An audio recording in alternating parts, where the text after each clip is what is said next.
दे दो यार, मुझे भी थोड़ी सी बोटी दे दो। चल जा यहाँ से। अपनी जान पर खेल कर लाया हूं और इसका फल तुझे दे दूं। प्लीज थोड़ी सी दे दो। चले जाओ यहाँ से, नहीं तो मैं तुम्हें भी खा जाऊंगा। मुफ्तखोर, पता नहीं कहां से उठ के आ जाते हैं। थोड़ी सी बोटी दे दो। इसके बदले में मैं तुम्हें ऐसी चीज बताऊंगा जिससे तुम उस जंगल के बादशाह बन सकते हो। ऐसी कौन सी चीज है तुम्हारे पास? मैं एक ऐसे बाग को जानता हूँ जहाँ सुर्ख फल लगे हैं, और जो वो फल खाता है उसकी याददाश्त चली जाती है। तुम वो फल तोड़कर बादशाह को खिला देना। बादशाह की याददाश्त चली जाएगी। जब उनकी याददाश्त चली जाएगी तो तुम किसी और जानवर से उनको मरवा के खुद बादशाह बन जाना। बात तो ये ठीक कर रहा है। वैसे भी मेरे पास इतना ज्यादा गोश्त है, थोड़ा उसको दे देता हूं। ये लो खाओ गोश्त और उसके बाद बताओ।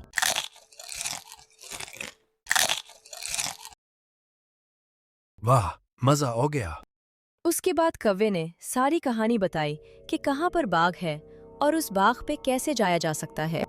लेकिन एक बात याद रखना, इस बाग की निगरानी एक हाथी के हाथ में है। सो इस हाथी को तुमने किसी तरह बेवकूफ बनाना है और बाग तक पहुंचना है। कल दोनों चलते हैं। तुम हाथी को बातों में लगाना और मैं चुपके से जाके फल तोड़ लूंगा। ठीक है, तो फिर कल शाम को चलेंगे।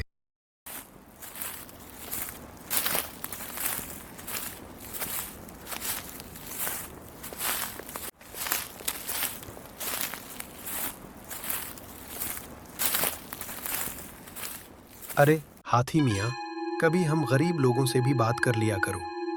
माना कि अब बड़े लोग हैं, हम अब को नहीं पहुंच सकते, लेकिन इसका ये मतलब नहीं कि अब बिल्कुल ही हमें कोड़ा क्रिकेट ही समझ ले। नहीं कुएं मियाँ, बोलो क्या बात है। असल में मेरी जगह जंगल से बहुत दूर है, इसीलिए मुलाकात नहीं हो पाती।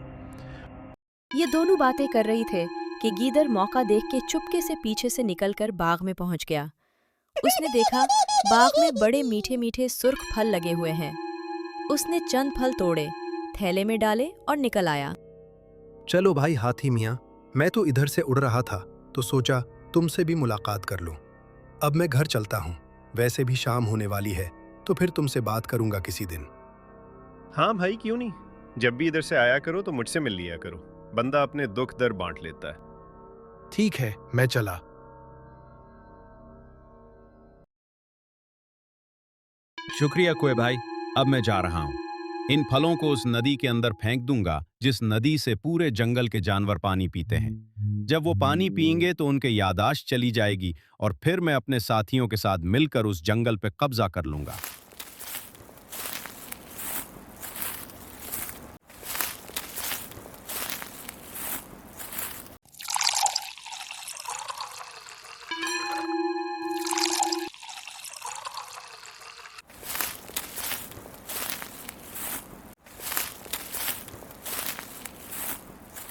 साथियों, मेरे पास एक बड़ी ही जबरदस्त खबर है और आप सुनोगे और खुश हो जाओगे।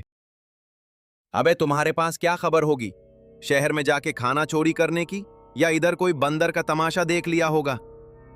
नहीं, ऐसी खबर है कि आपकी रोंगटे खड़े हो जाएंगी। शेरवानी पहनने की तैयारी करें। अब हम इस जंगल के बादशाह बन जाएंगे। वो कैसे? गीदड़ ने उनको पूरी कहानी सुनाई कि कैसे उसकी मुलाकात कुएं से हुई।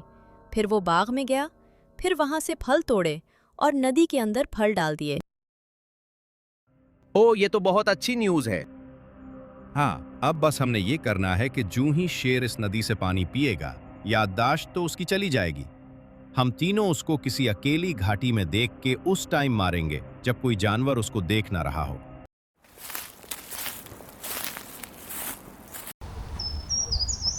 अरे यार लोमड़ी, गर्मी का मौसम है, बहुत प्यास लगी है। मैं जरा नदी से पानी पिए जा रहा हूँ। बादशाह सलामत, अभी तो बहुत धूप है, शाम के टाइम चले जाए जाना, साथ में घूम फिर लीजिएगा। नहीं लोमड़ी, अभी मैंने जाना है। शेर इतना कहकर नदी की तरफ पानी पीने चला गया।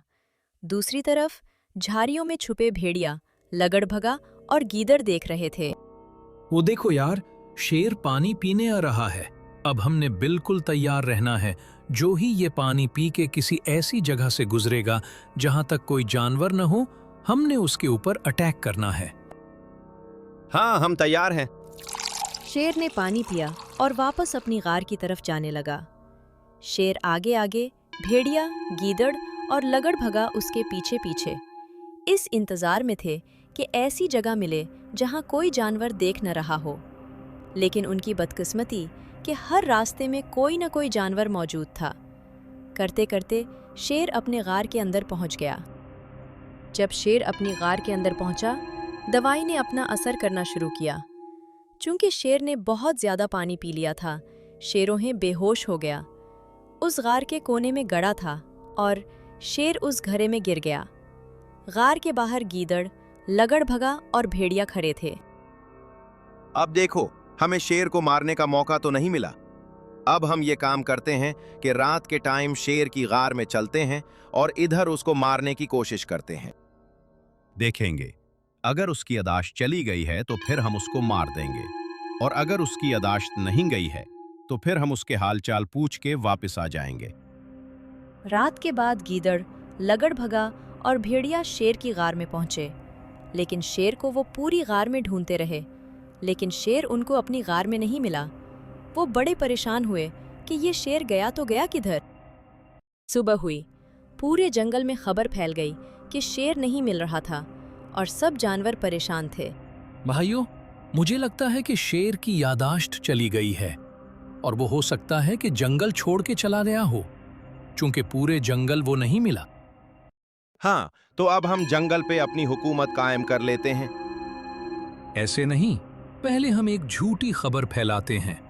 कौवे से कहते हैं वो झूठी खबर फैलाए कि रात को उसने देखा था कि दूसरे जंगल के शेर आए थे और हमारे जंगल के शेर को अगवा करके ले गए, ताकि जंगल के अंदर बादशाह का फुकदान पैदा हो और जानवर अपना एक नया लीडर इंतखाब करें।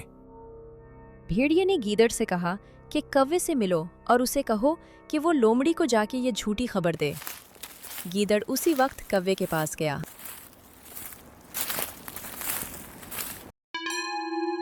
देखो, तुम्हारी मदद की जरूरत पड़ गई है, तुम्हें हम और गोश्त देंगे।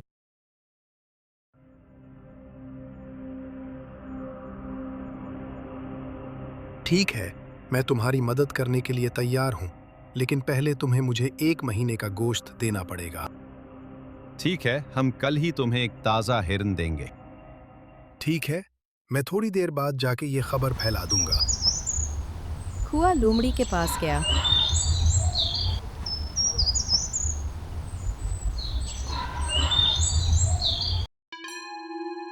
लोमड़ी बहन, रात को मैंने देखा था दूसरे जंगल से शेर आए और उन्होंने हमारे जंगल के शेर को अगवा कर लिया है। तो अब मेरा नहीं ख्याल कि वो उसे जिंदा छोड़ेंगे। हमें अपना कोई नया लीडर मुंतखब करना चाहिए। नहीं, हम अपने शेर को ढूंढेंगे। मैं अभी ऐलान करती हूँ कि सब जानवरों की सभा बुलाई जाए। साथियों, हमारे शेर महाराज को दूसरे जंगल के शेरों ने अगवा कर लिया है। अब हम सारे जानवर इन शेरों से लड़ नहीं सकते हैं, लेकिन हम ये कोशिश करते हैं कि हम इस जंगल में जाएं और अपने शेर को ढूंढें। या हो सकता है उन्होंने इसी जंगल के अंदर ही शायद हमारे बादशाह को, हमारे महाराज को किसी गड्ढे के अंदर कैद कर लिया हो। सो हमें अपने महाराज को ढूंढना चाहिए। लेकिन अगर वो महाराज को अगवा करके ले गए हैं तो हमें अपने जंगल में ढूंढने की क्या जरूरत है? ये कोई पक्की खबर नहीं है, ना हम में से किसी ने देखा है सिवाय कौवे के, तो लिहाजा हमें अपने जंगल में भी तलाशी लेनी चाहिए।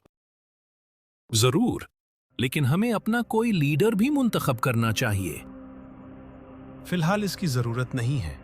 पहले हमें पता चले शेर महाराज वापस आएंगे या नहीं आएंगे। इसके बाद फैसला होगा कि इस जंगल का अगला लीडर कौन बनेगा। हाँ, तब तक आर्जी तौर के ऊपर इस जंगल के फैसले फिलहाल मुअत्तल रहेंगे। कोई भी इस जंगल का फैसला नहीं किया जाएगा जब तक हमारे शेर महाराज का कुछ पता नहीं चल जाता। महफिल बर्खास्त हुई और सारे जानवर शेर महाराज को ढूंढने के लिए जंगल के दूर दराज इलाके की तरफ निकल पड़े।